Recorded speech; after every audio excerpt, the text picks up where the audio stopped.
Sur l'Everest, c'était vraiment une aventure assez dingue. Ça a duré 43 jours, donc c'est une longue expédition. La grosse différence entre mer-montagne, le Vendée Globe et l'ascension de l'Everest, en bateau, on est seul. On est vraiment seul à opérer, à gérer les problèmes.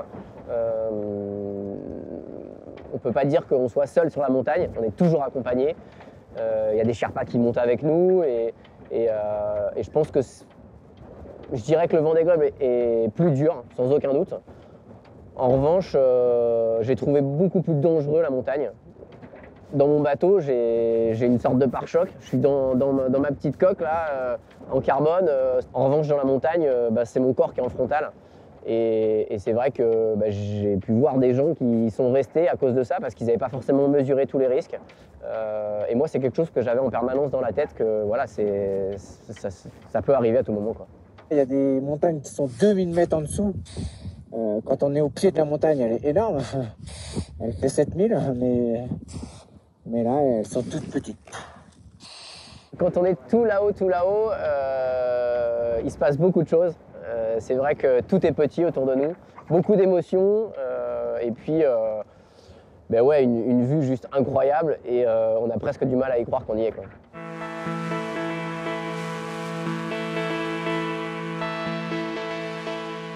Revenir sur le bateau, c'est un vrai plaisir. Je me souviens encore au camp de base montrer des photos et des vidéos de mon bateau aux Sherpas, leur expliquant quel était mon métier et ce que je faisais. Alors eux, ils trouvaient ça incroyable parce qu'ils n'ont pas la mer et ils n'ont jamais vu des bateaux comme ça. Et puis voilà, je sentais que j'avais besoin de retourner sur ce bateau. Et tout de suite après, 4 jours après être arrivé de Katmandou, j'étais sur le bateau et 2 jours après, on allait faire les premières navigations. Ces bateaux volants, en fait, ils sont juste incroyables. C'est hyper grisant d'être seul à la barre de ce genre de bateau. C'est vrai qu'ils ont un mât monstrueux, une surface de voile énorme. Et souvent, on se demande comment un seul homme peut faire le tour du monde sans escale, sans assistance avec ce genre d'engin. Et aujourd'hui, on en est plus dans la limite de l'homme que la machine. C'est qu'on a du mal à supporter les efforts que le bateau nous inflige. Et malgré tout, ça reste quand même très très sportif. Et c'est pas que du plaisir. Souvent, quand on revient de nave un peu dur, on se dit mais qu'est-ce qu'on faisait là? Et puis quand on rentre, on se dit mais en fait j'ai envie d'y retourner.